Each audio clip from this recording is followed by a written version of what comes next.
मोदी जी इस देश को बेच रहे हैं। सही कहा था, मैं देश नहीं झुकने दूंगा, पर यह नहीं कहा था कि मैं देश नहीं बिकने दूंगा।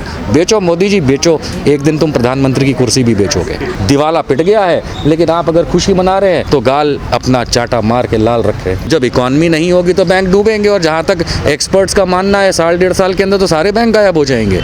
इस बात के लिए कौन जिम्मेदार है? तो नरेंद्र मोदी जिम्मेदार है, आपके प्रिय प्रधानमंत्री।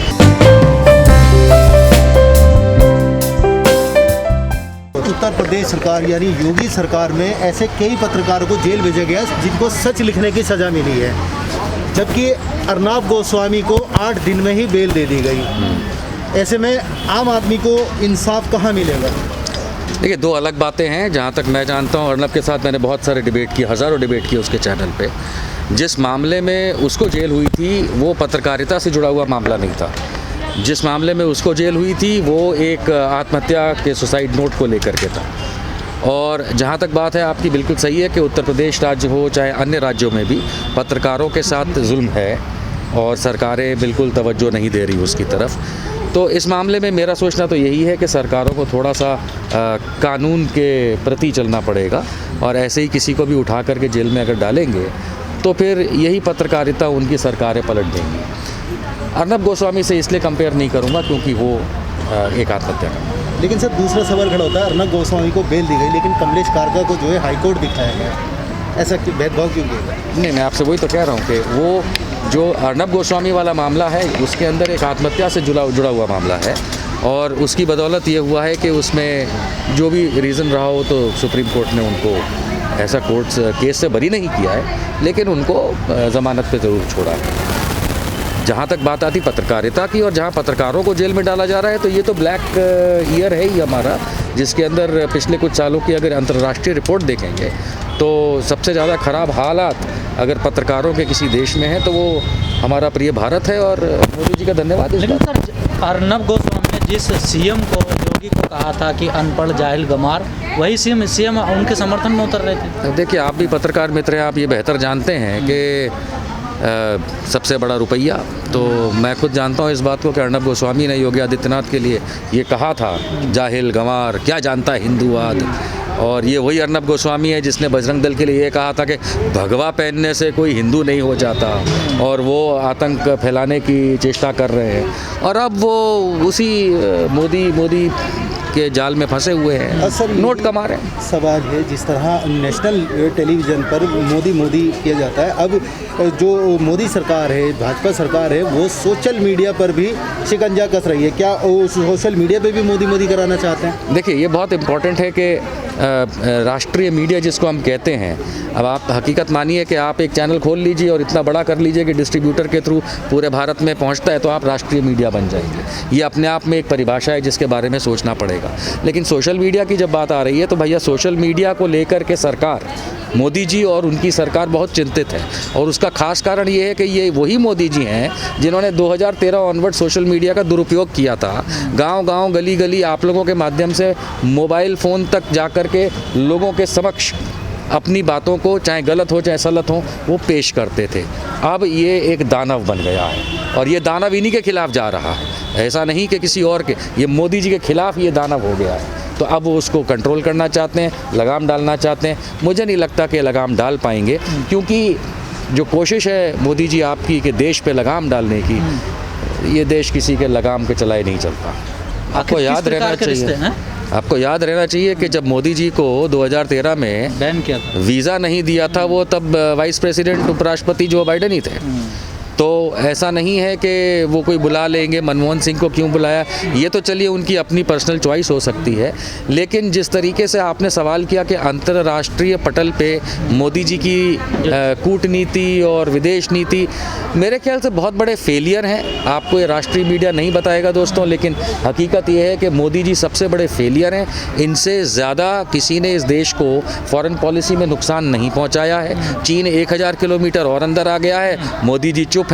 फर्जी फौजी वर्दी पहन करके घूमने से कोई बहुत बड़ा आदमी नहीं बन जाता, बहुत बड़ा नेता नहीं बन जाता। अगर इनको 2 पैसे की भी अगर देश की इज्जत होती तो ये पाकिस्तान के साथ हमारा पीओके जो वापस लेने का अमित शाह ने गुरूर दिखाया था पार्लियामेंट में, जो कि वो बात और है कि सन 94 में ही प्रण हो चुका था लेके भारत की पार्लियामेंट द्वारा, तो ये वो वापस ले करके दिखाते। उसके बजाय चीन तक अंदर घुसाया, उधर अरुणाचल में टेंशन चल रहा है। पाकिस्तान ने सर पीओके राज्य बना दिया की बात नहीं है, अनुच्छेद 370 हटाने का जो ड्रामा मोदी जी ने किया है उसके बाद अब कश्मीर तो किसी का रहा ही नहीं है, क्योंकि जो कश्मीर, जम्मू और कश्मीर जो भारत के साथ विलय हुआ था 1947 में, उसका जो बाउंड्री है, दायरा जो है, नक्शा, वो article 2 of Jammu and Kashmir constitution से आता था, जिसको इन्होंने ख़त्म कर दिया। हमारे भारत के संविधान में तो कहीं पे लिखा नहीं है कि जम्मू और कश्मीर का दायरा कितना है।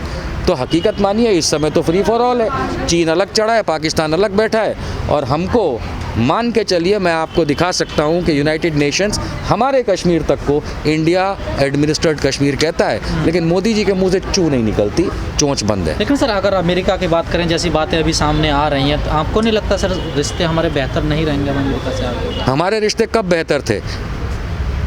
भारत के अंदर मोदी की चाटुकारिता करने से कोई आप बड़े व्यक्ति नहीं बन जाते, और डोनाल्ड ट्रंप की चाटुकारिता करके मोदी जी कोई महान प्रधानमंत्री नहीं बन जाते। उनकी चाटुकारिता को, मोदी की चाटुकारिता जो डोनाल्ड ट्रंप की तरफ थी, उसको अगर मीडिया बढ़ा चढ़ा के दिखाता है, तो आप ये बताइए कि तो फ्रांस से राफेल क्यों खरीदे? आप अमेरिका के टॉमाहॉक खरीद लेते? आप कुछ नहीं खरीदे वहाँ से, टॉमकैट नहीं खरीदे, क्योंकि हकीकत तो ये है कि ये देश के अंदर मोदी की चाटुकारिता से लोग अपने आप को सम्मानित करने निकले हैं। वहाँ डोनाल्ड ट्रंप की चाटुकारिता मोदी जी करते थे। बस बात इतनी सी है, नेशनल मीडिया जिसको आप कहते हैं बढ़ा चढ़ा के ये उठता है जब नेशनल मीडिया पे आम आदमी की आवाज़ नहीं उठाई जाती, और अब सोशल मीडिया के माध्यम से आवाज़ उठाई जाती है। जब भाजपा सरकार सोशल मीडिया पे शिकंजा कस देगी तो आम आदमी की आवाज़ कौन सुनेगा? भाई सवाल आपका बहुत अच्छा है, लेकिन इस बारे में तो आम आदमी सोचे।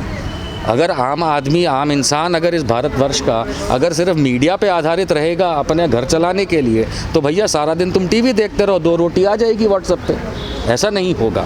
अगर आम इंसान ये नहीं समझ पा रहा है कि किस तरीके से गुमराह कर रहा है मीडिया और सोशल मीडिया और राजनीतिक पार्टी जिसका नाम है भारतीय जनता पार्टी और आपके महान प्रधानमंत्री नरेंद्र मोदी, तो भैया फिर ये दिवाली आपको ही आपकी तरह मुबारक हो।